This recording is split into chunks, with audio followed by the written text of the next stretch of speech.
Oke, jadi selamat pagi buat teman-teman semua dan ya thank you buat semuanya yang udah hadir di kelas pagi ini. Nah, jadi hari ini kita udah masuk ke pertemuan kedua dan ya untuk pertemuan kedua untuk pagi hari ini materinya kita masih sama ya kayak yang kemarin kita masih masuk dalam materi introduction. Nah, jadi untuk materi hari ini kita masih apa kasih gambaran konsep-konsep bagaimana dalam AI dan machine learning gitu. Terus kemudian metode evaluasi yang biasa dipakai itu ada apa aja gitu teman-teman.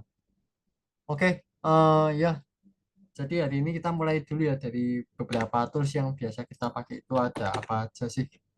Oke, next. Oke, ini aku gambarin aja di sini.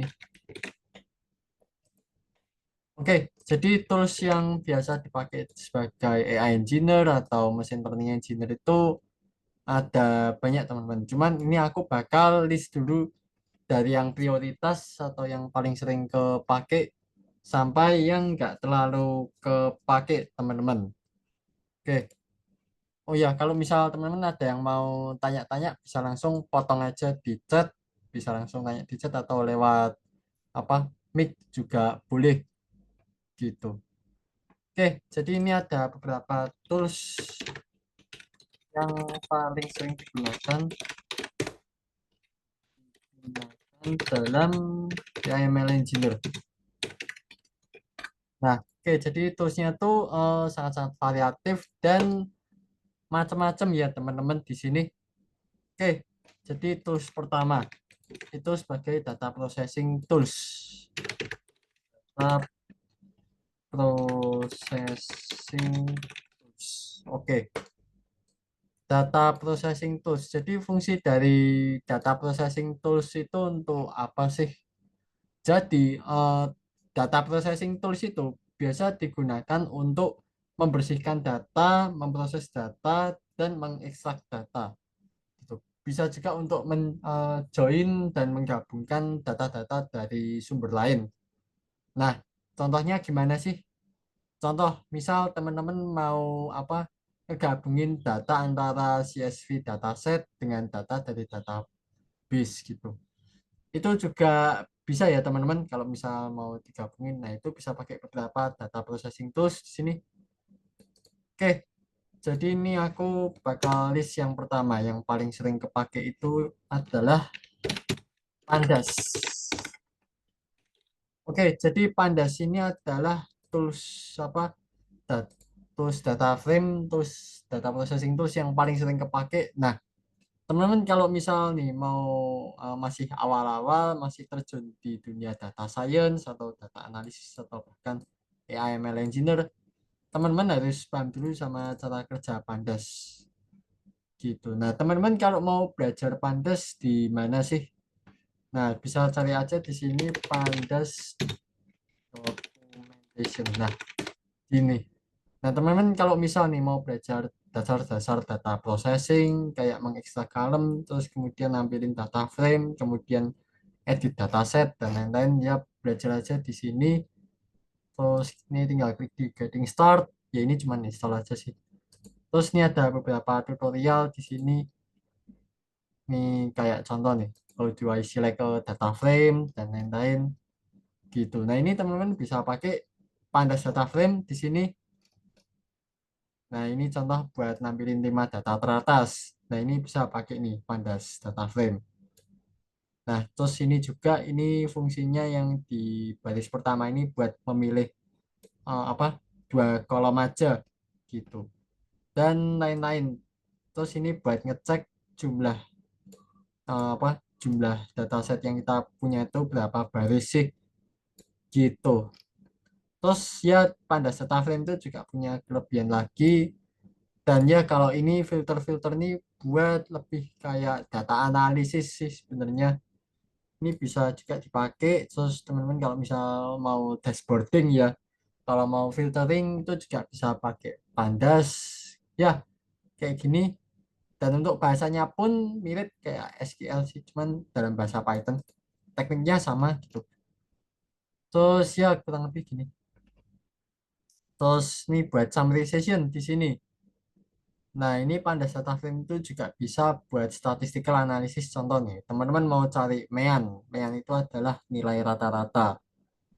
Terus mau cari median. Median itu adalah nilai tengah gitu. Jadi beda ya teman-teman, mean sama median. Kalau mean tuh rata-rata, jadi jumlah semua data, jumlah total semua data dibagi jumlah data. Nah, kalau median tuh nilai tengah gitu. Terus describe. Describe ini komplit ya teman-teman. Jadi mean ada, terus median ada gitu. Terus min max ini adalah, max itu adalah nilai tertinggi, min itu nilai terkecil ya. Teman-teman pasti pasti pada tahu semua di sini. Terus di sini juga ada aggregation. Aggregation ini ya kadang kepake buat statistical analysis. Cuman teman-teman bisa pelajari ini aggregation kalau teman-teman mau bikin produk berbasis otomatisasi data analisis ya. Jadi ini agregasi ini sangat-sangat berguna ya teman-teman gitu. Nanti bisa digabungin sama data visualisasi dan lain-lain gitu teman-teman. Ya kurang lebih untuk apa ini Pandas Data Frame. Terus next ini aku balik ini Pandas ya. Nah teman-teman kalau misal nih Pandas sudah paham, next data processing tools yang bisa dipelajari ini adalah Spark, atau kalau Python itu biasa disebut sebagai PySpark. Nah, kenapa sih Spark? Kenapa PySpark? Oke, jadi Spark di sini ya. Jadi Spark ini bertugas sebagai Big Data Tools. Nah, jadi kalau misal teman-teman di sini ada yang ikut bootcamp data engineering di TS area ya, teman-teman pasti bakal belajar Spark juga di sini. Oke, jadi Spark di sini itu mendukung tiga bahasa pemrograman ya. Dia itu mendukung dalam bahasa apa? Mendukung dalam bahasa Python, Python, kemudian dia juga mendukung dalam bahasa Java sama Scala. Oke, jadi ya Spark ini mendukung dalam tiga macam bahasa di sini. Tapi Spark di sini tuh yang paling sering kepake itu adalah di bahasa Python. Sehingga dia punya framework tersendiri nih di sini yang namanya PySpark gitu. Cuman ya ini PySpark ini kepake enggak di AI Engineer? Kadang kepake, kadang enggak. Cuman ini agak jarang kepake sih. Oke, jadi gini teman-teman, kalau mau tahu apa sih perbedaan antara Pandas sama Spark di sini gitu. Oke, jadi Spark itu dikhususkan untuk tools data engineer. Nah, ini aku coba bikin perbedaan aja. Bentar. Oke. Ini aku bikin baru aja ya. Ah, bentar. Nah, ini Asia ini. Aduh, bentar. Copy paste. Oke, jadi perbedaan Spark dengan Pandas. Perbedaan Spark dengan Pandas. Ini aku hapus, ini aku juga hapus. Nah, yang pertama dalam segi kecepatan.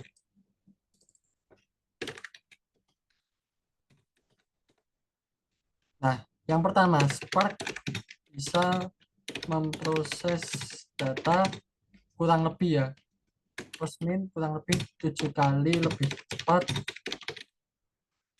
dibandingkan Pandas. Ini aku kecilin aja sih. Oke ya. Jadi secara kecepatan Spark itu lebih unggul jelas daripada Pandas. Nah, kalau Pandas, Pandas kurang bagus untuk memproses data dengan skala besar. Nah, ini ya teman-teman perbedaan antara Spark sama Pandas di sini. Jadi kalau teman-teman udah berurusan sama big data yang ukurannya sampai berapa tera gitu atau berapa giga, lebih baik pakai Spark aja. Nah, contoh codingannya di Spark itu gimana? Nah, ini aku coba buka sedikit di Google Colab. Hmm, PySpark. Di sini aja ya.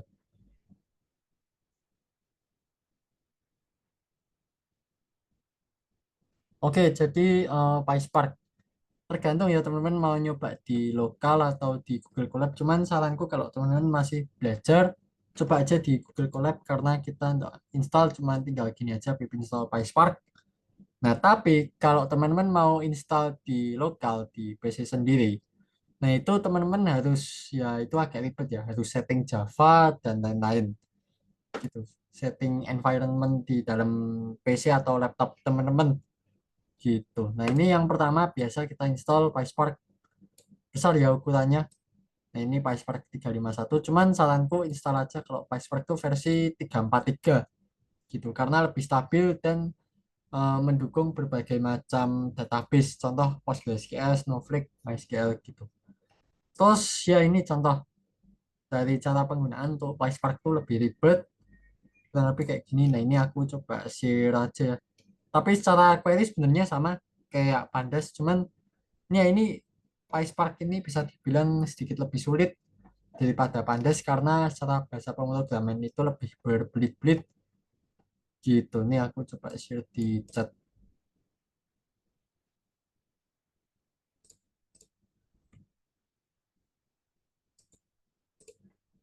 Ntar, oh ini ada yang tanya juga nih. Kak, Google Colab nyambung ke G Drive ya, agak kesel nih. Ya, nyambung di apa Google Drive sih sayangnya. Cuman ya ini sih ke minusnya dari yang G Drive tuh emang limit 15 giga sama punya aku juga kena limit sih Google Google Drive-nya. Ya paling salah satu solusi tinggal dihapusin aja yang apa yang file-file nggak kepake gitu atau hapus cache saja gitu. Oke, lanjut. File Google Drive udah aku share di chat ya teman-teman. Bagi yang belum dapat mungkin nanti bisa di share di grup aja. Oke, lanjut. Jadi ya secara tampilan nih kurang bagus kalau Spark ya terbatas cuman bisa gini aja. Beda sama Pandas Data Frame yang tampilannya itu bisa bagus ya. Ini sebenarnya tampilan kurang bagus cuman ya bentar. Bedanya sama Pandas ya. Bentar.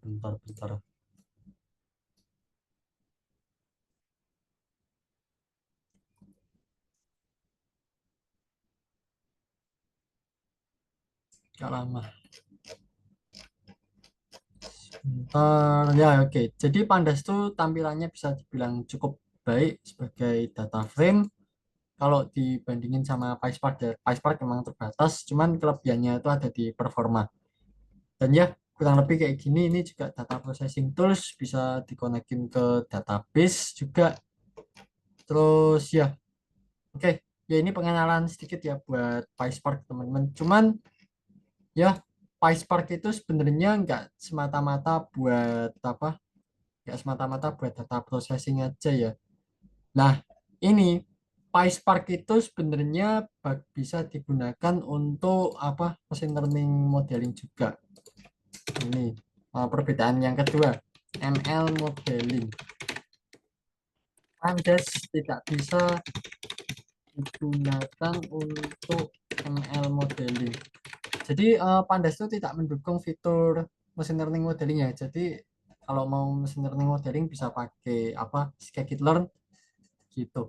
Terus Spark mendukung machine learning modeling. Ini perbedaan kedua.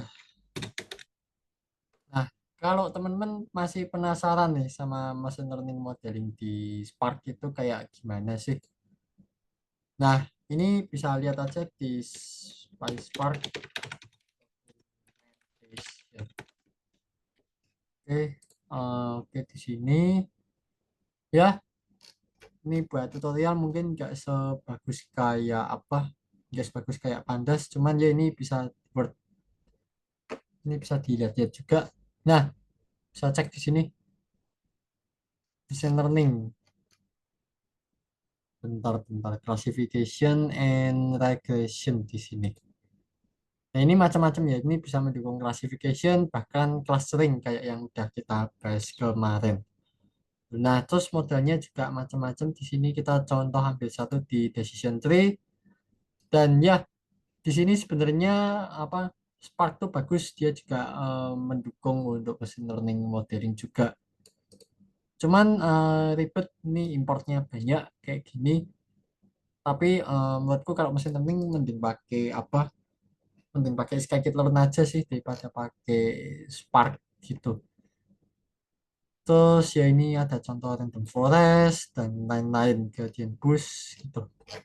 Cuman ya ini kurang lebih buat Spark. Kenapa Spark itu lebih cepat?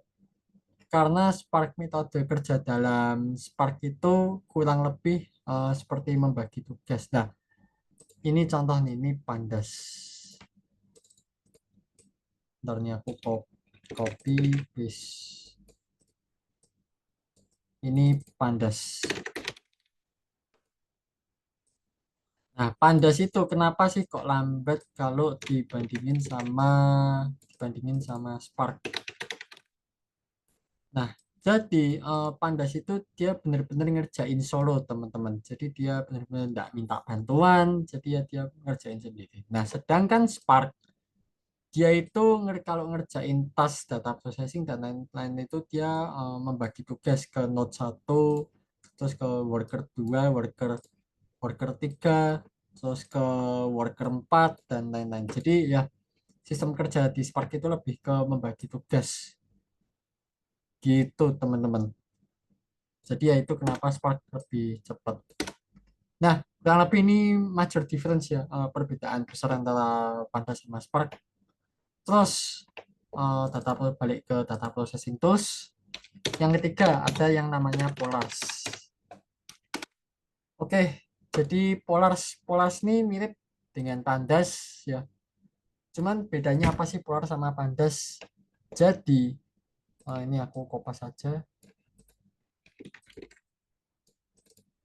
Polars Polars itu 20 kali lebih cepat dibandingkan Pandas. Ya, jadi Polaris itu secara kecepatan pemrosesan data dan lain-lain itu ya 20 kali lebih cepat. Nah, oke, jadi lebih baik pakai Spark atau Polar sih kalau sudah kayak gini. Nah, kalau sudah kayak gini tergantung ya teman-teman. Kalau teman-teman pengen apa pengen praktis yang udah ada machine learningnya sekalian ya bisa pakai Spark di sini. Nah, tapi kalau teman-teman machine learningnya butuh tools lain kayak scikit-learn atau TensorFlow dan lain-lain ya lebih baik pakai Polar saja. Cuman apa ya ini kelebihan dari Polars ya. Kelemahan Polars apa sih? Kelemahan dari Polars. Yang pertama itu adalah eh, bahasa apa? Cara penggunaannya sedikit kompleks.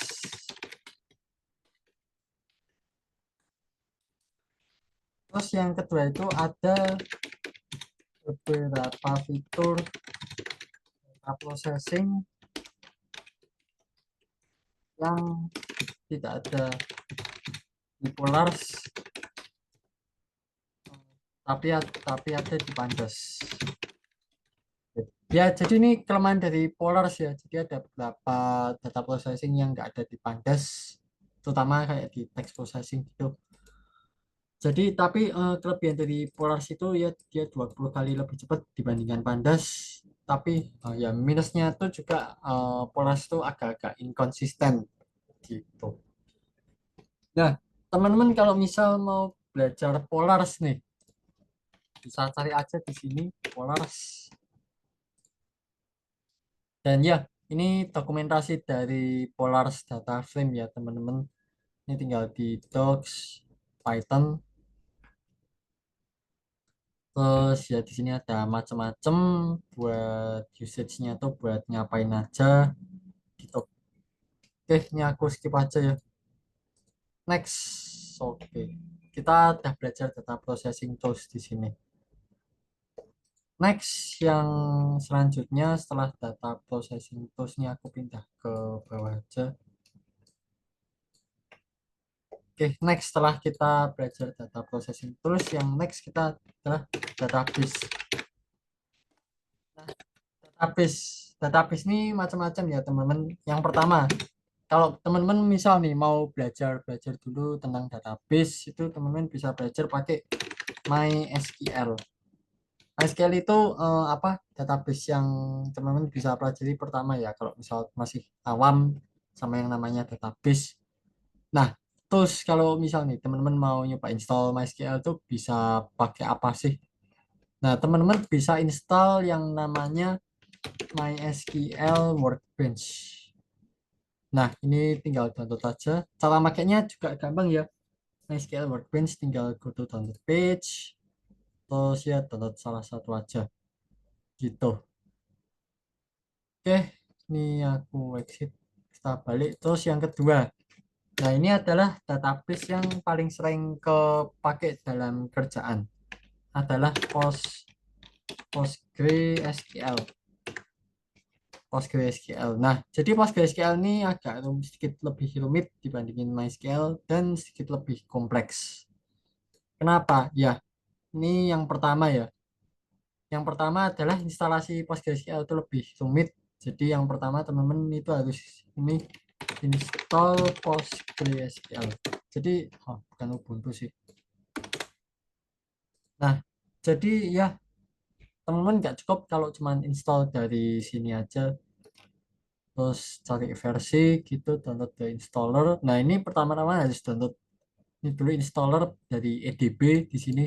Download the installer, terus cari versi ke berapa gitu ya. Bisa mungkin cari yang terbaru aja ya. Gitu.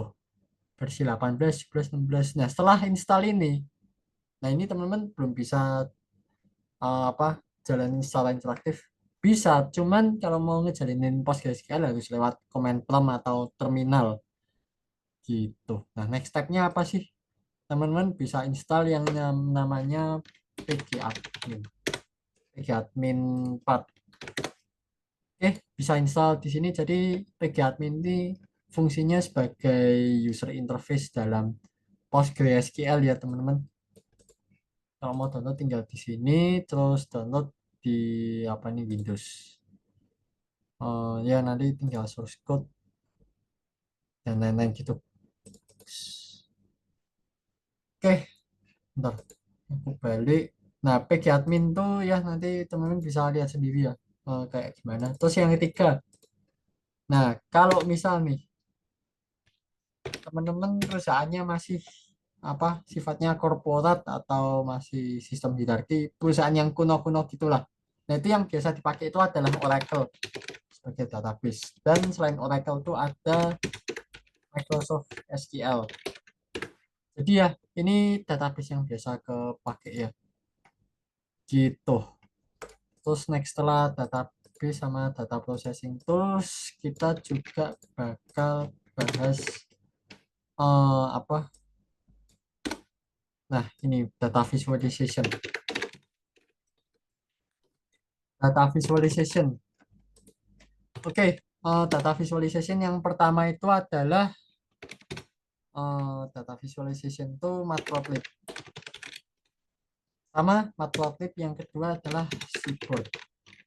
Loh, oke, jadi kenapa sih kok data visualization kita di sini pakai matplotlib sama seaborn? Jadi ya mending kita pakai dua-duanya ya buat jaga-jaga aja. Cuman kenapa sih kok kita juga pakai seaborn di sini? Ya alasannya karena seaborn itu secara visualisasi itu lebih estetik dan lebih bagus gitu. Kalau dibandingin sama matplotlib. Nah, visualisasi di matplotlib itu jujur ya, itu terkesan lebih kuno dibandingin sama seaborn gitu. Nah, kalau teman-teman mau belajar nih data visualization, ya bisa mulai aja dulu dari Seaborn. Bisa cari aja Seaborn documentation di sini. Terus ya, di sini ada galeri. Nah, nanti teman-teman bisa lihat-lihat dulu aja nih jenis-jenis visualisasi yang biasa dipakai kayak swar plot, pair plot, terus bar plot dan lain-lain di sini ada semua. Terus nah biasanya yang paling sering kepake itu apa sih? Yang pertama ini adalah box plot. Oke, jadi box plot ini fungsinya ya ini lebih masuk ke data processing sih. Ini buat lihat outlier gitu. Jadi ya nanti aku bahas ini ya yang box plot.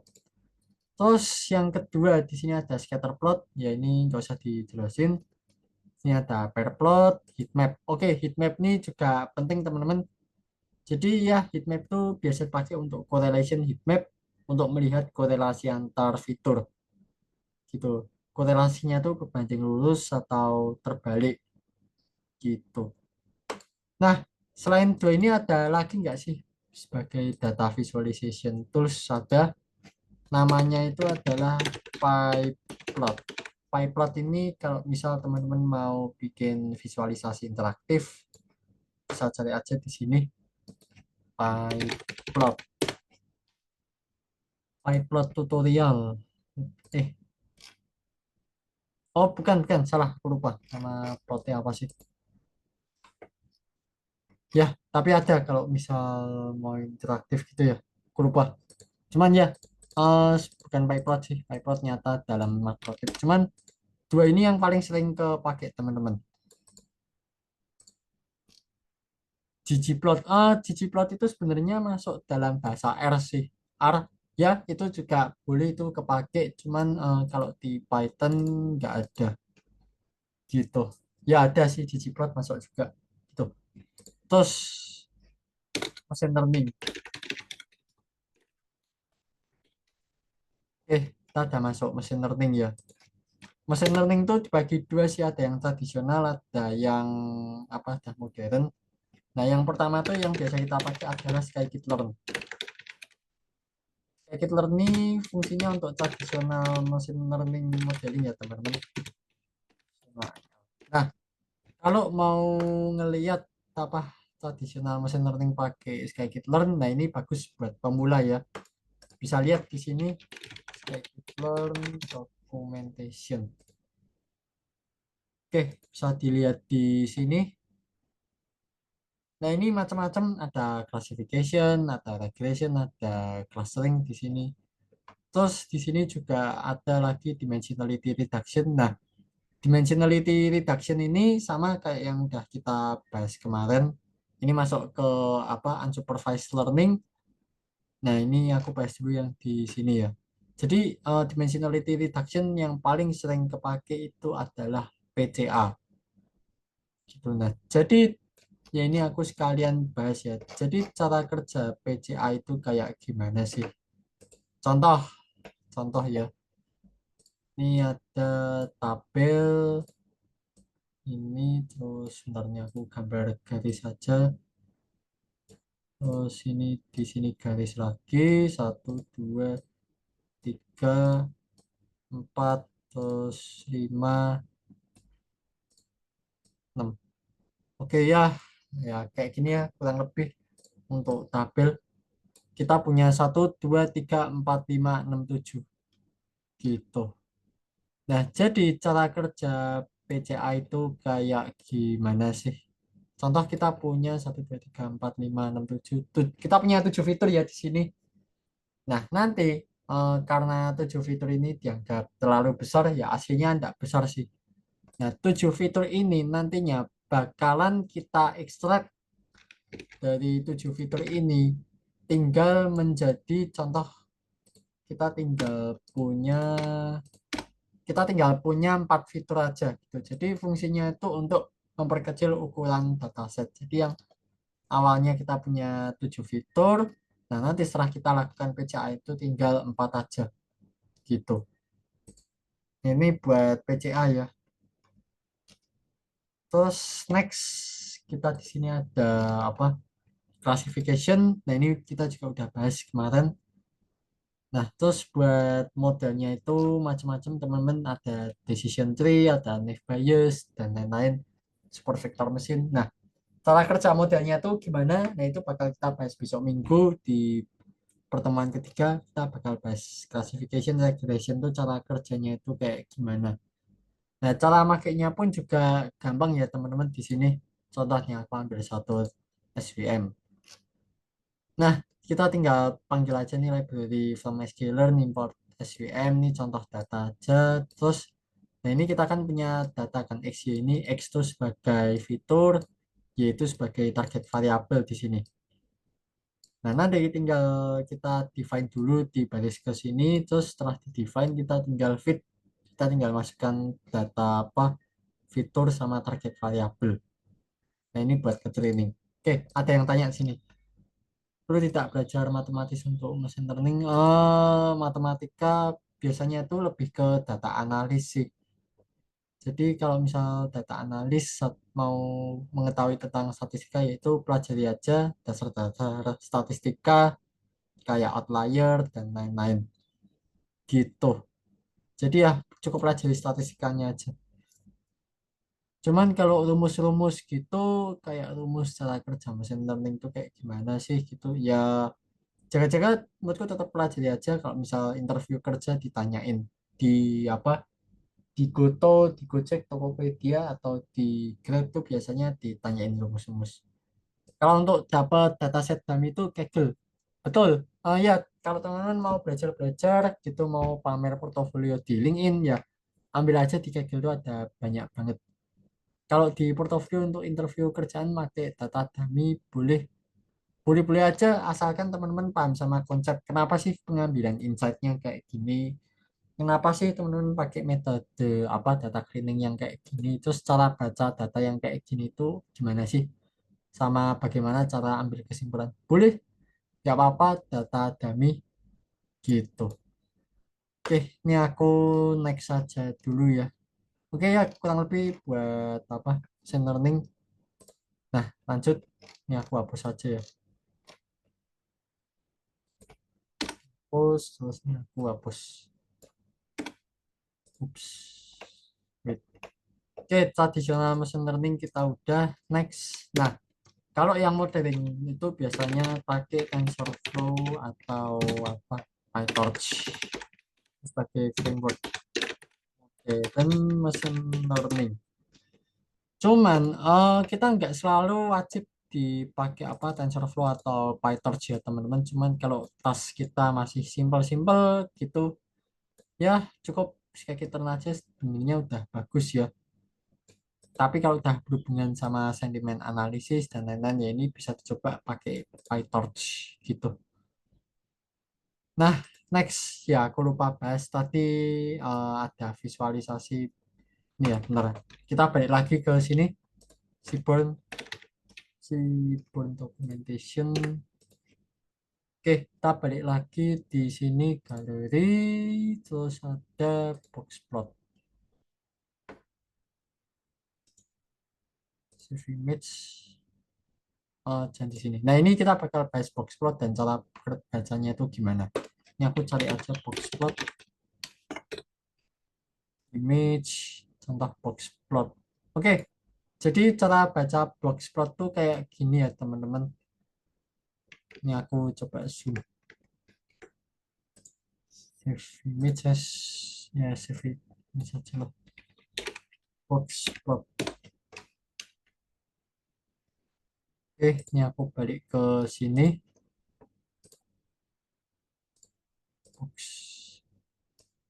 Oke, jadi di sini box plot itu yang paling penting itu ada di outlier gitu. Ini outlier, outlier. Jadi outlier itu adalah nilai pencilan ya teman-teman.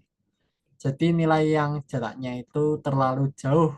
Jadi terlalu jauh itu nggak semata-mata terlalu apa ya? Bisa dibilang tuh terlalu jauh tuh terlalu tinggi value-nya atau terlalu rendah banget gitu. Tapi yang jelas jauh di luar dari median gitu. Terus ya ini pertama yang harus dilihat tuh outlier ya. Hal kedua yang bisa teman-teman lihat di sini itu adalah ada di garis kuning di sini. Jadi garis kuning ini adalah median dan median itu adalah nilai tengah gitu. Terus bisa lihat lagi ada di Q1, Q3. Jadi Q1 itu kuartil, jadi 25 25 ya persentil itu artinya adalah 25% data pertama. gitu. Nah, Q3 itu adalah 75% data pertama gitu. Jadi Q3 itu value-nya besar, Q1 value-nya cenderung lebih kecil gitu. Ya, kurang lebih cara bacanya gini ya. Cuman yang penting tuh di outlier aja buat detect outlier sih sebenarnya gitu. Oke, next machine learning. Terus ya kurang lebih gambaran ini ya teman-teman buat data processing, database, data visualization, machine learning. Ini buat gambaran awal. Kita balik lagi ke sini. Ups, bukan. Nah, model selection. Nah, jadi model selection ini ada dua macam ya di sini. Di sini ada resampling, ada probabilistic techniques gitu. Cuman tergantung teman-teman kapan bisa pakai probabilistic, bisa pakai resampling. Nah, jadi teman-teman bisa pakai probabilistic kalau model machine learning yang teman-teman pakai itu sifatnya itu statistical. Nah, teman-teman bisa pakai resampling itu kalau data apa kalau machine learning model yang teman-teman pakai itu adalah model machine learning yang ya sifatnya itu machine learning gitu bukan model statistik. Nah, jadi contoh model machine learning sama statistical itu kayak gimana sih? Contoh, ya ini kita mulai dulu dari yang statistical yang ribet dulu ya. Jadi ada Naive Bayes. Naive Bayes itu melihat berdasarkan probabilitas gitu. Terus linear regression. Oke, jadi linear regression itu kan melihat berdasarkan keterkaitan dan keterhubungan dan itu butuh statistical yang berat gitu. Terus logistic regression, polinomial ini adalah model-model machine learning yang sifatnya statistical. Nah, terus nah kalau kita mau pilih resampling techniques nih di sini. Nah, teman-teman bisa pakai kalau pakai resampling teknik itu kalau modal teman-teman itu sifatnya machine learning berbasis machine learning gitu ya, bukan berbasis statistical. Contohnya banyak hampir semua model modern yang ada itu eh, masuknya itu berbasis machine learning biasa gitu. Cuman ya ini ada satu hal. Gimana kalau misal kita menggabungkan antara model apa model probabilistik eh, model machine learning biasa dengan model statistical di sini gitu gimana ya kita bisa pakai aja resampling techniques di sini jadi resampling techniques itu juga sebenarnya cocok sama model-model statistika ya. Nah, kenapa kok kita nggak pakai probabilistic techniques di sini teman-teman? Karena probabilistic techniques itu sebenarnya tidak cocok kalau apa model teman-teman itu berbasis machine learning gitu jadi ya kurang bagus ya. Next, jadi kita di sini ada chain test split di sini. Ini ada chain test sama validation. Nah, jadi konsepnya sama ya kayak kemarin yang aku buka. Alright, Iceberg Simple Machine Learning Modeling. Oke, oke, sabar. Ini aku exit, ini aku exit. Oke, chain test split ya, ini aku scroll. Nah, ini sederhana ya. Ini chain test split ini kan sederhana. Nah, ini kurang lebih kayak gini kan. Kita punya origin, kita punya dataset, terus kita bagi jadi 4 X itu kita bagi dulu jadi XY. Nah, X itu sebagai fitur-fitur yang mau kita training, yaitu sebagai target variabel. Nah, ini kita bagi dua nih, kita bagi jadi X train, Y train di sini. Nah, jadi X train, Y train ini yang bakalan kita kasih ke model machine learning yang fungsinya tuh untuk nantinya dipelajari gitu. Nah, X test Y test di sini itu fungsinya untuk mengetes seberapa akurat model yang telah dipelajari gitu. Nah, ini fungsinya buat mengetes saja ya, ekstasi ya, tes. Nah, kita balik lagi ke sini. Jadi ya sama, kurang lebih kayak gini. Cuman di sini ada tambahan di validation. Jadi ya ada tambahan validation ini sebenarnya nggak wajib ya teman-teman. Bisa dipakai cuman nggak wajib. Tapi yang wajib di sini itu adalah train test sama tes. Nah, oke, cara pembagian train test sama validation yang cocok atau bagus tuh gimana sih? Nah, pada umumnya, ini aku sambil bahas sedikit, mau balik lagi sini aja. Oke, jadi data train itu adalah 80% sama data tes itu adalah 20% teman-teman. Nah, tapi kalau misal kita pakai validation, ya berarti kita train 80%, validation itu 10%, tes itu 10% aja gitu. Tapi bisa jadi kalau misal apa hasilnya tuh kurang bagus tuh ya, mungkin data train ini bisa kita pakai train 90%, tes 10% gitu. Cuman kalau tes 10% itu menurutku agak terlalu sedikit, kecuali kecuali kalau ukuran dataset teman-teman itu besar, yaitu gas-gas saja pasang train 90 tes 10% gitu. Cuman boleh juga disetting train 70% sama tes 30% gitu. Oke ya, kurang lebih kayak gini. Ini juga sama, ini prinsip pembagian data train test validation ya, nggak aku bahas lagi di sini. Next. Nah, kurang lebih kayak gini. Ini ada plus minus di sini. Oke, ada yang tanya di sini. Cross validation termasuk ya, ini habis ini kita bakal bahas cross valid. Enggak sih, ini cross validation ini bukan masuk dalam validation gitu. Jadi cross validation tuh kurang lebih kayak gini. Bentar, aku gambarin aja di sini. Nah, jadi gampang gambaran dari cross validation di sini. Nah, jadi teman-teman di sini kan udah paham kan sama pembagian data antara training sama testing data di sini. Nah, cross validation itu jadi cara kerjanya gini ya. Contoh kita mau split data yang kita punya itu jadi 5 bagian gitu. Nah, kalau kita split datanya jadi 5 bagian nih teman-teman, kayak yang ada di gambar sini. Nah, itu kita split jadi 20%, 20%, 20%, 20%, dan 20% gitu kan ya. Nah, nanti cara cross validation bekerja itu kayak gimana sih? Jadi contoh lihat, teman-teman bisa lihat di split satu volt satu nih teman-teman. Jadi di yang warna biru ini itu tuh adalah tes data teman-teman. Jadi kita uji coba 20% data pertama itu kita jadikan sebagai tes data teman-teman. Nah, sisanya data ke 21 sampai 100% itu kita jadikan sebagai training data gitu. Nah, nanti kita lihat eh, hasilnya itu seperti gimana sih, akurasinya berapa persen gitu. Nah, split 2 ini juga sama. Split 2, split 3, split 4, split 5. Nah, split 2 itu kita habis itu kita pilih lagi nih. Data ke 21% sampai 40% di sini. Nah, itu yang bakalan jadiin tes data ya. Nah, nanti yang bakalan jadiin training data itu adalah data dari 0 sampai 20%, terus data ke 41 sampai 100% dan sebagainya. Nah, kurang lebih kayak gitu teman-teman. Ini buat cross validation. Nah, nanti kalau semuanya udah selesai, nanti dari split 1 sampai 5 itu bakal di rata-rata. Itu akurasinya berapa persen gitu. Ya, jadi ya kurang lebih gini ya, kita bakal rata-rata gitu.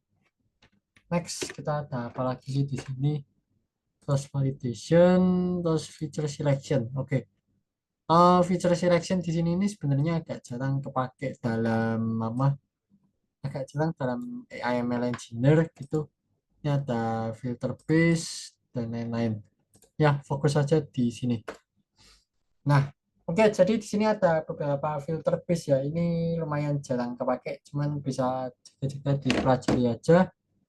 Jadi tergantung nih, kapan teman-teman pakai G-squared, kapan pakai mutual information, kurang lebih gitu.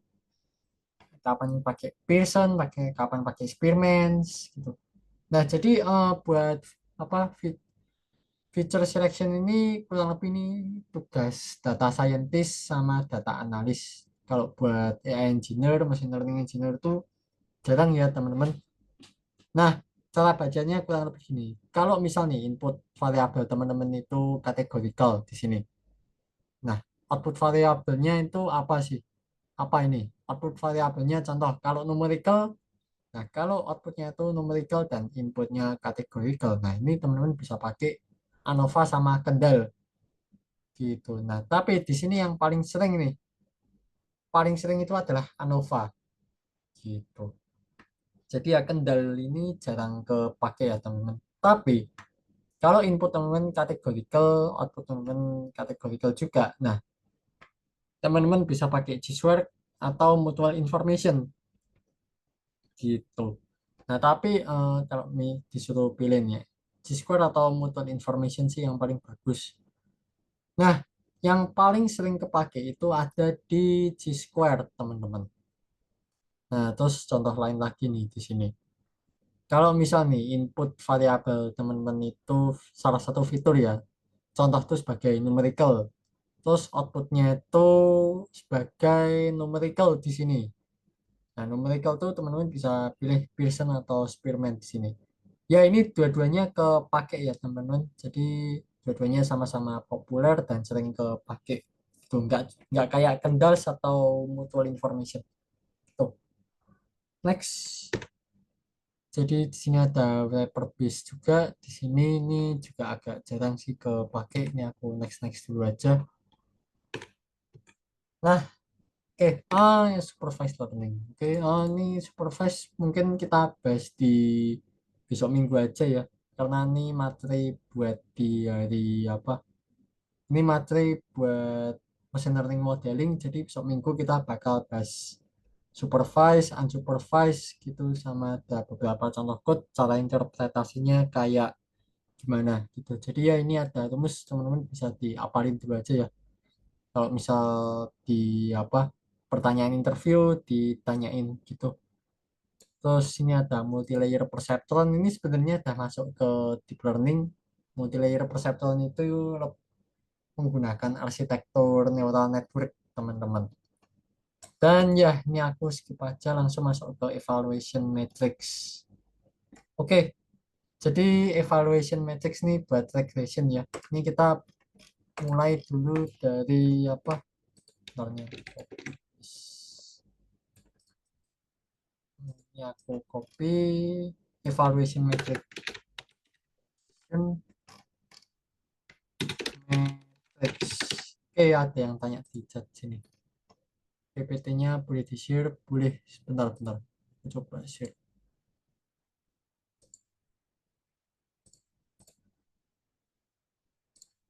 Oke, bentar. Ini ya buat PowerPoint, buat yang apa mungkin datangnya telat atau belum kebagian nanti teman-teman bisa share aja ini link ke apa share aja ke grup teman-teman soalnya aku nggak masuk dalam grup gitu. Oke, jadi evaluation metric kita bakal mulai dari apa classification. Nah, yang pertama kita ada yang namanya akurasi. Yang kedua kita ada recall. Yang ketiga itu ada precision. Yang keempat ada advanced score. Oke, jadi kita bakal bahas di akurasi. Akurasi ini sebenarnya enggak terlalu itu sih, enggak terlalu apa, agak jarang kepake. Karena apa?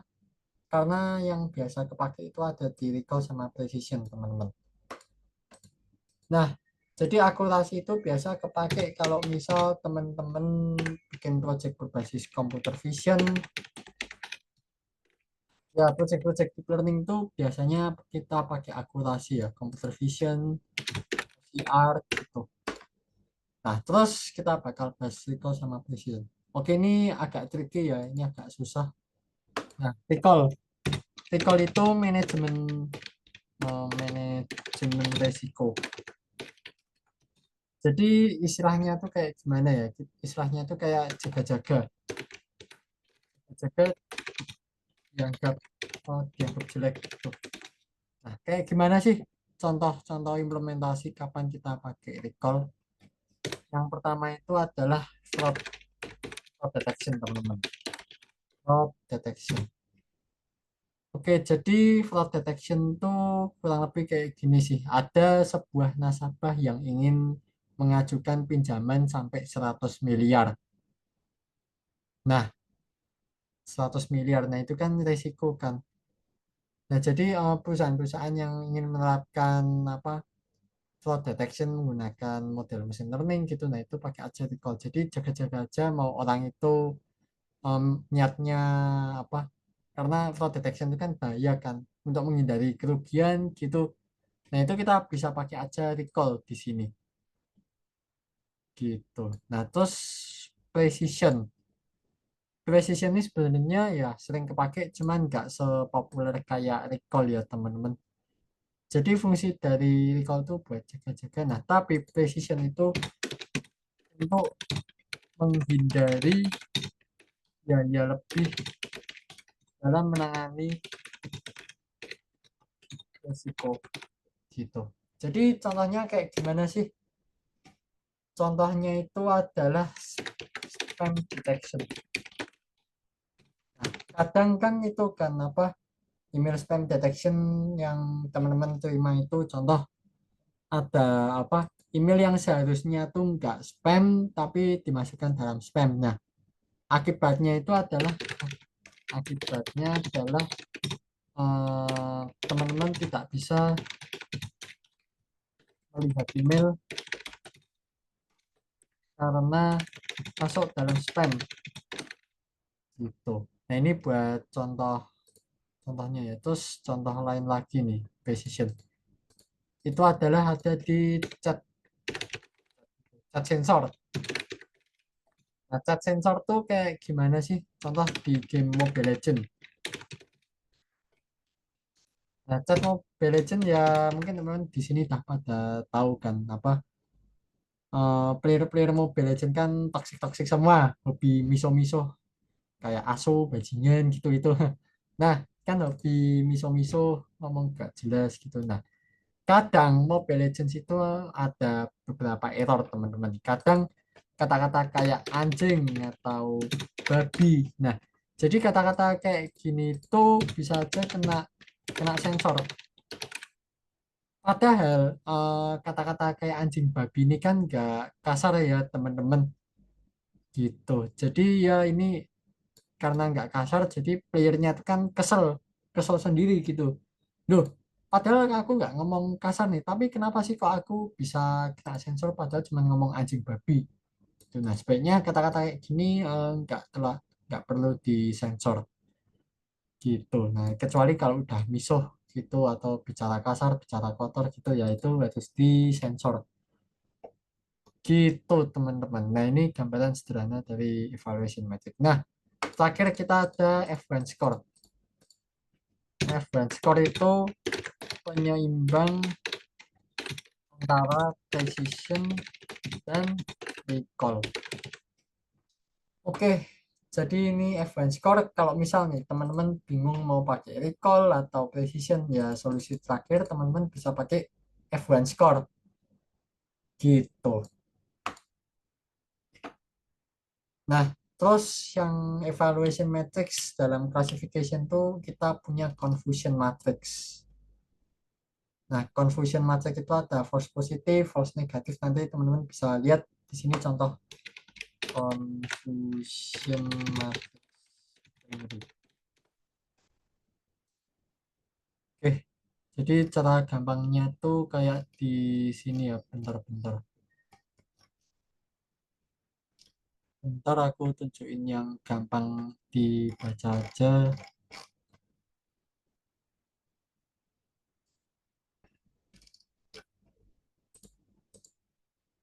Confusion matrix. Token cat.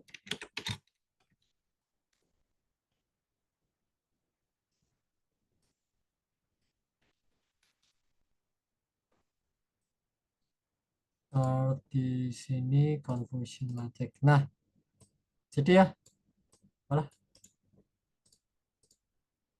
ya kurang lebih confusion matrix kayak gini ya. Jadi yang positif-positif itu sudah pasti betul, terus yang negatif-negatif itu dianggap betul. Nah, terus di sini ada false positif sama false negatif di sini. Nah, jadi confusion matrix nggak melulu kalau positif-positif itu nggak selalu dogs ya, tapi positif-positif itu juga bisa jadi ini adalah gambar kucing, terus negatif-negatif itu adalah gambar anjing gitu. Oke, ada yang tanya sini. Oh, nanti diajari TensorFlow dan PyTorch ya. Nanti kita bakal praktek di pertemuan kelima kita pakai PyTorch. Ya, ada beberapa yang pakai PyTorch, ada yang pakai TensorFlow gitu.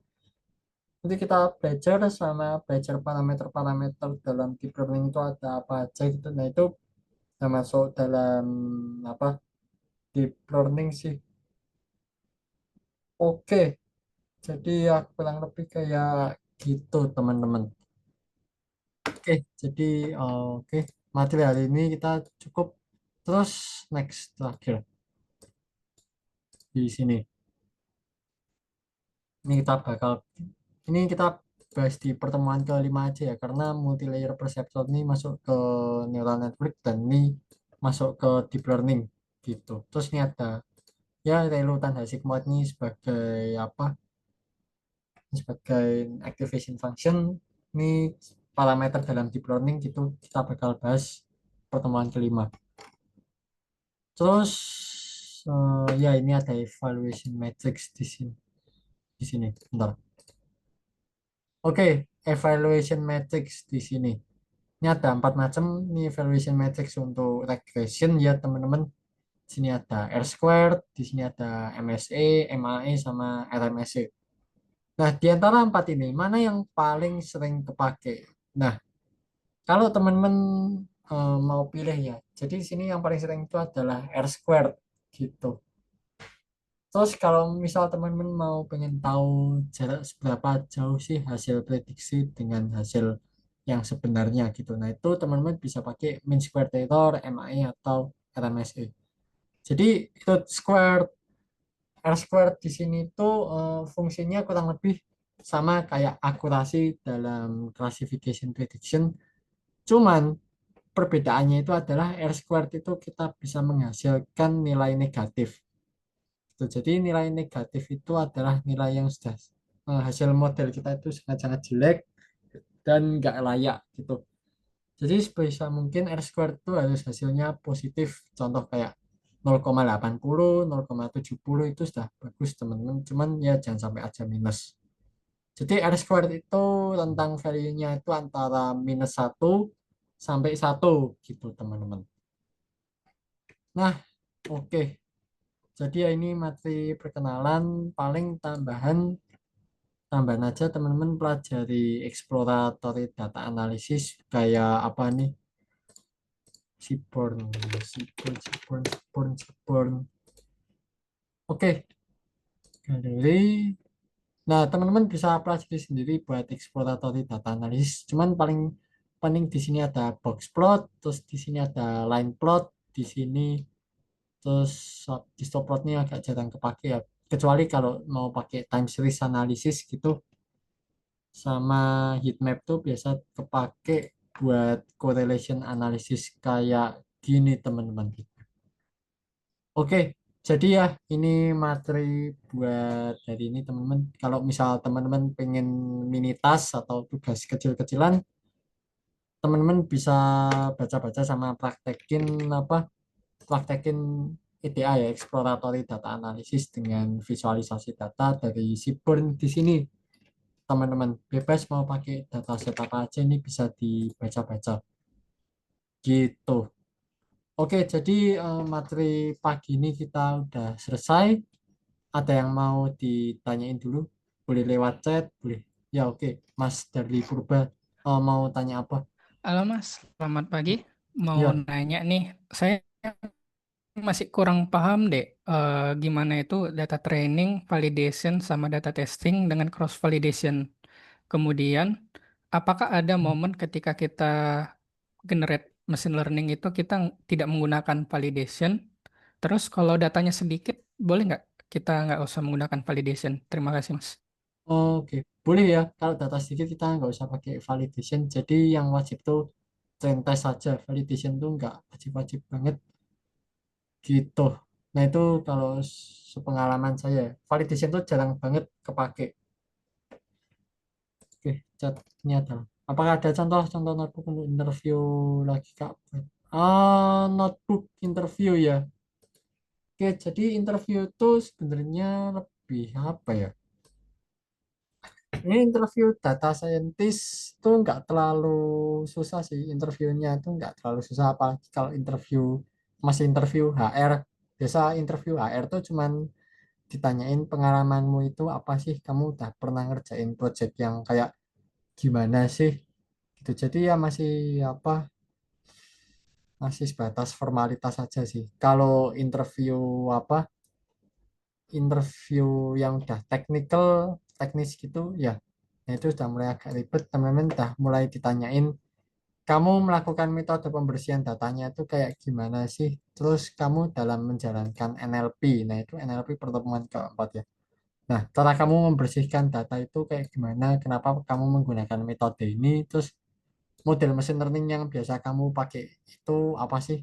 Dan kenapa sih kamu biasa pakai model ini? Apa sih keunggulan dari model ini? Terus ya, interview yang paling susah tuh kalau misal teman-teman apa udah ditanyain cara kerja dari model decision tree itu kayak gimana sih gitu. Nah itu teman-teman harus pelajari aja teori-teori dari decision tree gitu. Terus nah interview yang udah susah tuh biasanya interview yang cuma satu kali doang gitu. Jadi interview yang satu kali doang itu teman-teman nggak ditanyain apa-apa, teman-teman langsung harus ngerjain soal live code. Nah itu susah teman-teman. Oke, tadi kalau mau belajar bisa ngerjain apa Mas? Masih awan. Oke, kalau belajar masih awal-awal ya teman-teman bisa cek aja di Kaggle di sini. Kaggle. Oke. Nah, teman-teman kalau misal mau cari dummy dataset atau dataset dari orang-orang gitu, ya bisa teman-teman bisa mulai aja dulu dari classification di sini. Nah, ini contoh nih dataset untuk mobile price classification. Oh, error. Oke, jadi ya data-data set kayak gini bisa teman-teman cobain di sini. Ini dataset mobile price classification, price range. Nah ini price range ini sebagai target variable. Cuman nih agak aneh sih dataset. Karena mobile price ini harusnya regression sih, bukan classification.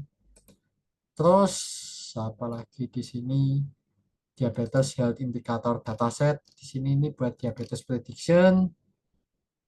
Ya, gini.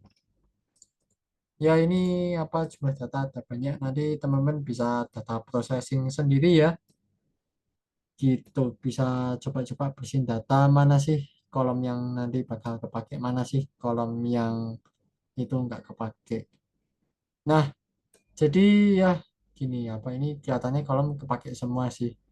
Terus nah nanti oke, ini aku kasih gambaran sedikit cara data processing yang bagus. Ini aku sambil catat, aku belum bilang tadi sebelumnya cara data processing yang bagus.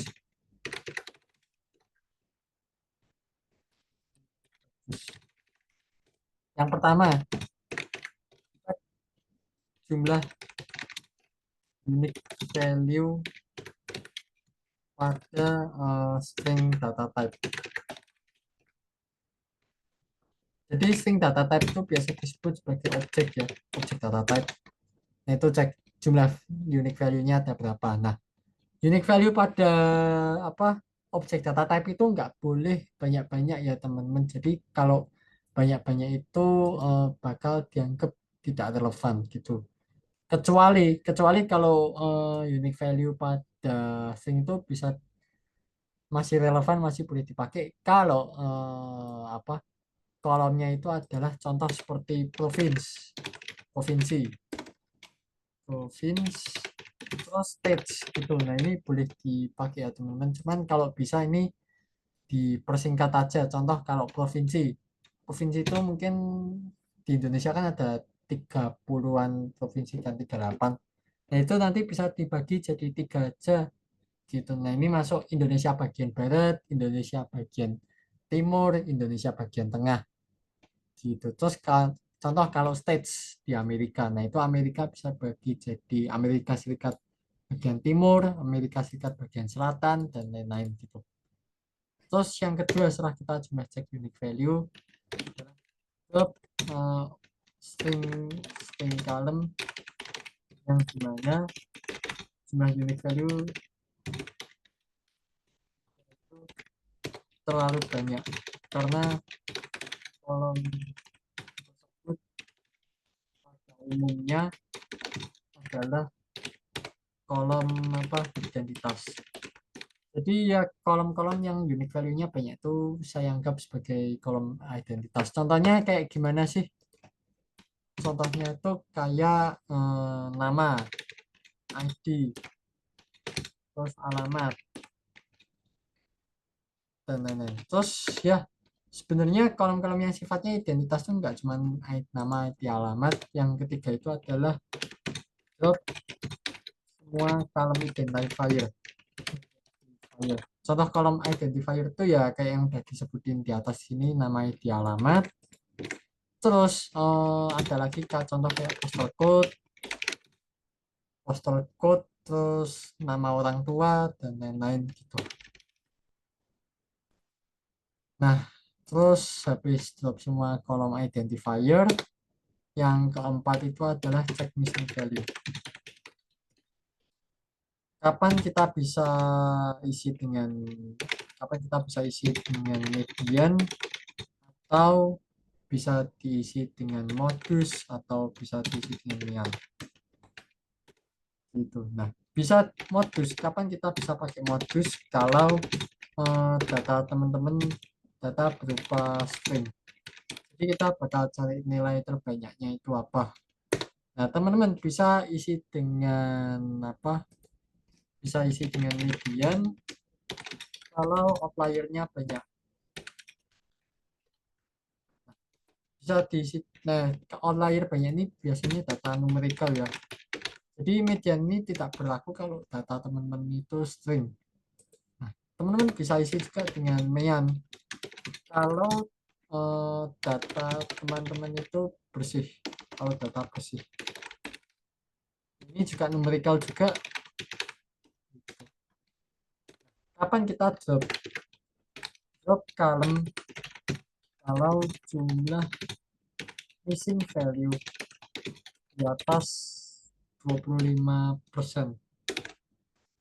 Ini teman-teman.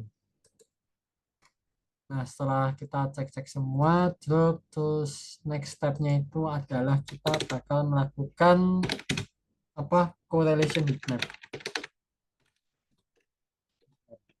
Jadi correlation heatmap ada di sini. Nah, udah kita bahas kemarin sih sebenarnya correlation heatmap itu yang pertama yang punya korelasi tinggi. Nah, korelasi tinggi itu bisa contoh kayak 0,80 atau minus 0,90 gitu. Jadi jarak antar korelasi itu bisa berbanding lurus sangat tinggi atau berbanding terbalik sangat tinggi. Kenapa harus dihapus? Karena menimbulkan redundansi yang tinggi. Itu teman-teman. Jadi ya harus dihapus salah satu atau salah dua kolom gitu. Nah, setelah semuanya udah beres nih. Oh ya, aku lupa. Ini correlation heatmap ini harusnya nomor 6. Setelah cek missing value itu harusnya nomor 5 itu adalah label encoding. Ini aku taruh sini aja. 5 itu step kelima itu label encoding. Jadi ubah semua unit value pada string column menjadi angka supaya bisa dibaca komputer. Itu teman-teman. Jadi ya ini 6 step paling wajib teman-teman pakai ya di dalam data data cleaning gitu. Oke, ada yang mau ditanyain lagi? Interview data science atau ML engineer itu gimana? Jadi data science itu lebih banyak kamu ditanyain cara kerja model algoritma dan lain-lain, terus sama cara cleaning data, terus statistika tuh bahkan ditanyain. Nah, ML engineer, AI engineer itu sudah beda lagi. Jadi sifat interview ML engineer atau AI engineer itu sudah mirip kayak software engineer ya teman-teman. Jadi teman-teman bakal ditanyain apa sih Transformers itu, terus cara kerja Transformers, decoder, encoder itu kayak gimana, terus pernah nyoba model LLM enggak, terus model computer vision OCR tuh yang paling bagus tuh kayak gimana, contoh kayak Lama 3.1 atau contoh teman pernah pakai model LLM kayak OpenAI, kelebihan dari OpenAI dibandingin sama Claude atau Gemini itu apa aja sih gitu. Terus pernah enggak teman-teman pakai Fast API atau Docker gitu. Terus pernah enggak coba deploy ke cloud gitu. Nah, deploy-nya ke mana? Contoh ke GCP atau ke AWS gitu. Terus gimana sih apa cara mengatur dalam cloud? Contoh kayak apa? Mengatur port dan lain-lain gitu sih. Kurang lebih lebih teknis kayak software gitu sih. Gitu ada yang mau ditanyain lagi?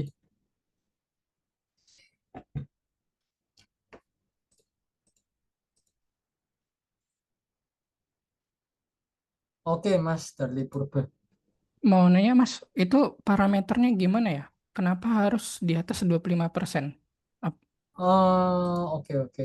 Kenapa harus 25%? Ya sebenarnya nggak harus sih, nggak harus 25%. Jadi 25% itu sebenarnya udah banyak banyak data yang hilang. Jadi ya bisa 25% atau 20% di sini gitu. Jadi kenapa kok data yang missing value-nya banyak itu mending di drop aja karena kolom itu sudah dianggap tidak relevan gitu. Jadi missing value itu bisa jadi kita nggak bisa nebak-nebak ya data yang missing itu sebenarnya itu apa sih gitu. Nah ya kurang lebih gitu sih. Jadi dianggap 25% itu sebenarnya udah banyak gitu. Ada yang mau ditanyain lagi?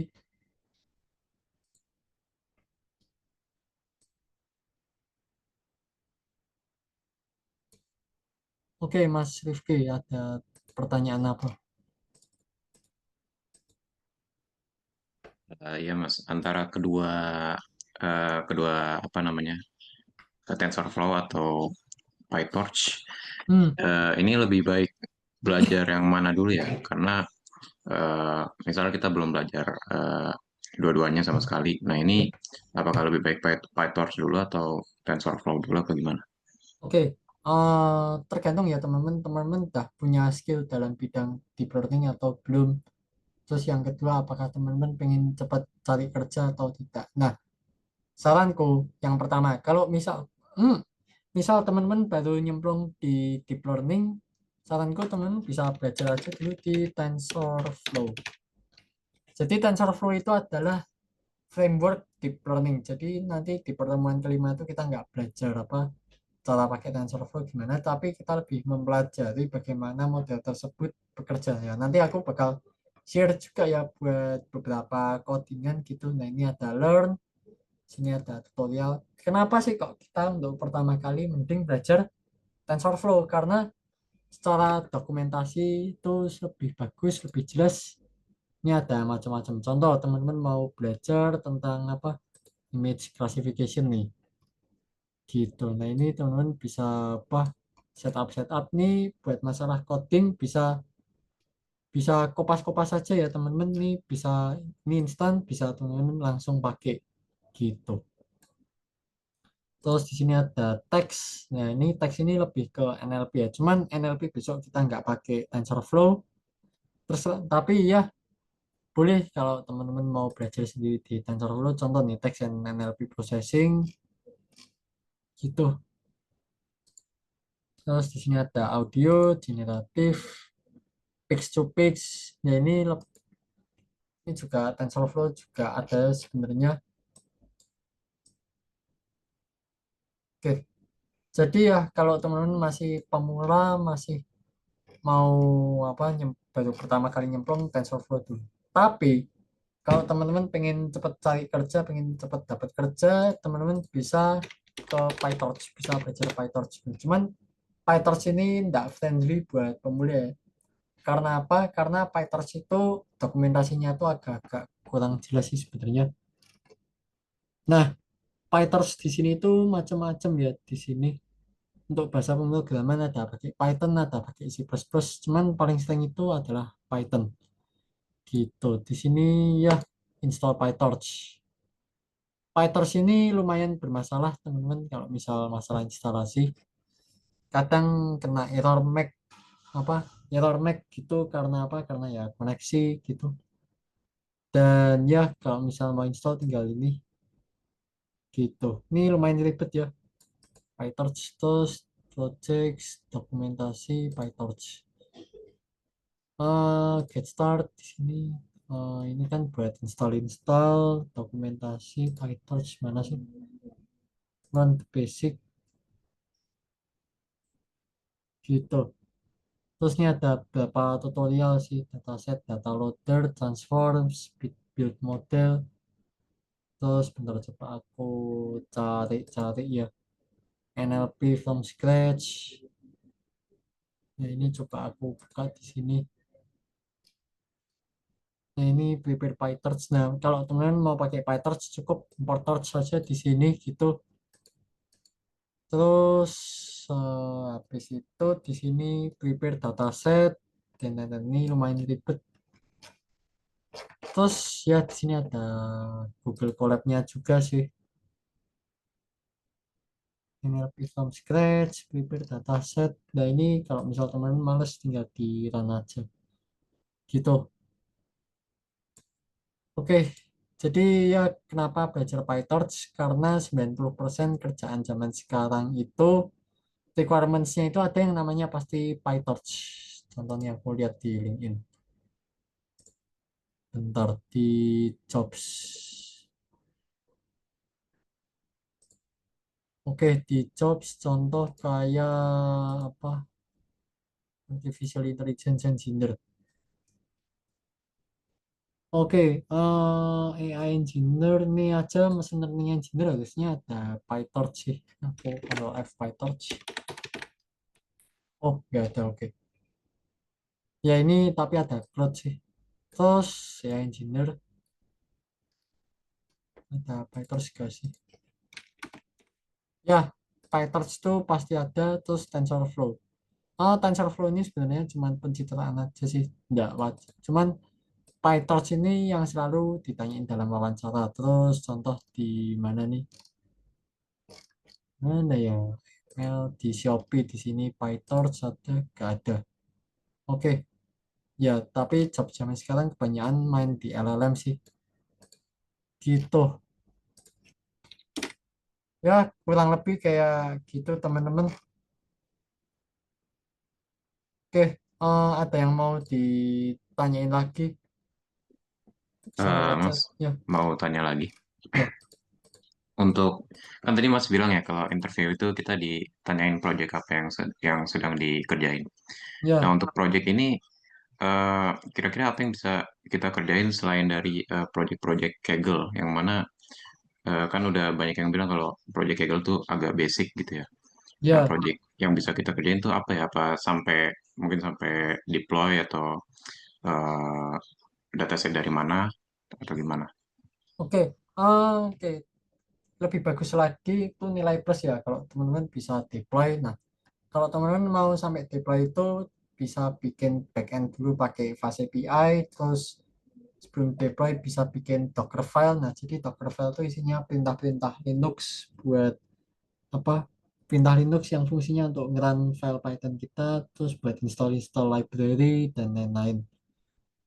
Gitu. Terus nanti deployment bisa di Google Cloud atau di AWS bebas. Cuman kalau ada free trial teman-teman bisa pakai aja gitu. Terus dataset yang asli. Nah ini jujur ini agak susah buat cari dataset. Karena apa? Karena dataset ya Kaggle itu kan dibilang terlalu basic ya. Nah dataset asli itu bisa cari di apa? Machine Learning Repository kalau nggak salah. Repository. Aku lupa nama. Pokoknya ada yang namanya UC Machine Learning Repository. Nah ini dataset asli. Cuman menurutku UC Machine Learning Repository ini nggak beda jauh sama di Kaggle ya. Jadi ya ini dataset asli cuman nggak jauh beda. Terus apa lagi ya? Jujur kalau misalnya nih dataset yang ukurannya besar, nah kadang kan di perusahaan ada yang itu kan apa? Yang requirements-nya kita wajib punya data. Kita pernah mengurus dataset yang ukurannya sampai berapa giga atau berapa tera gitu. Nah itu jujur itu agak menyulitkan karena kita kalau mau cari dataset yang ukurannya sampai segitunya itu jarang sih. Dan kalau misal kita mau dapat akses database dari perusahaan itu juga susah. Tuh, nah, tapi jangan khawatir karena requirements kayak gitu tuh biasanya ada di data engineer gitu. Ya ada sih AI engineer, machine learning engineer, cuman nggak separah data engineer. Di Kaggle kelihatannya ada sih, coba aku lihat. Ini aku terapin filter di sini.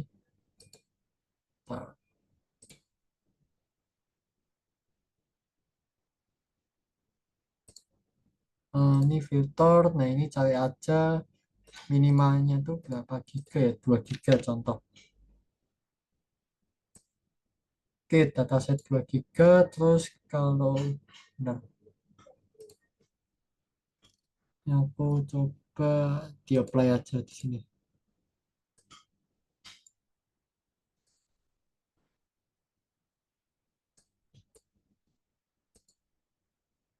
Ups.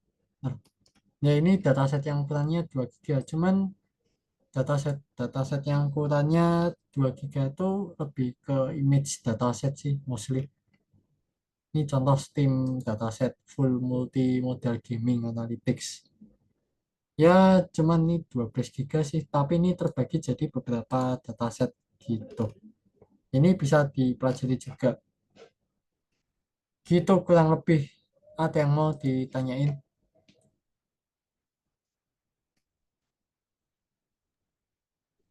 Oke, Mas dari Purba. Nah, ini Mas mau nyambung pertanyaan sebelumnya itu, apakah untuk lamar kerja itu kita fokus ke domain insight-nya ya? Misalnya fokus ke sosial media aja, e-commerce, atau dan yang lainnya gitu. Ya, betul sih itu ada benernya. Kalau teman-teman misal nih, contoh mau fokus ke e-commerce, kalau misal mau daftar ke Tokopedia atau ke Shopee gitu, nah itu bisa fokus. Contoh mau ngelamar ke Tokopedia nih, jadi bisa coba scraping data dari Tokopedia, terus dianalisis, terus kekurangannya apa, solusi dan actionable insight. Nah, tapi itu sebenarnya kalau misal mau ngelamar sebagai data analis atau sebagai data scientist ya. Nah, kalau mau ngelamar sebagai AI engineer atau machine learning engineer, nah itu harus teman-teman harus membangun sistem ya, harus sampai back end, harus sampai ya bisa sampai deployment juga gitu. Nah, kayak gitu sih kurang lebih. Ada yang mau tanya lagi?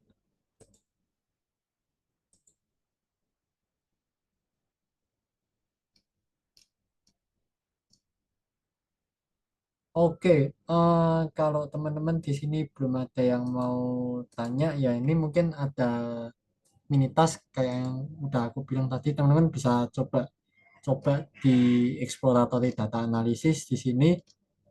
Nah, ya kalau misal teman-teman mau bisa dipamerin ke LinkedIn juga buat dataset bebas, teman-teman mau pakai dataset apa aja di Kaggle sini boleh, mau dataset pribadi juga boleh. Cuman ya yang penting teman-teman bisa dapat insight dari ETA di sini. Gitu. Oke, kalau misal belum ada yang mau tanya, berarti cukup buat hari ini. Thank you buat semuanya yang udah join di sini. Besok minggu kita lanjut ke pemodelan machine learning. Thank you teman-teman sudah boleh live.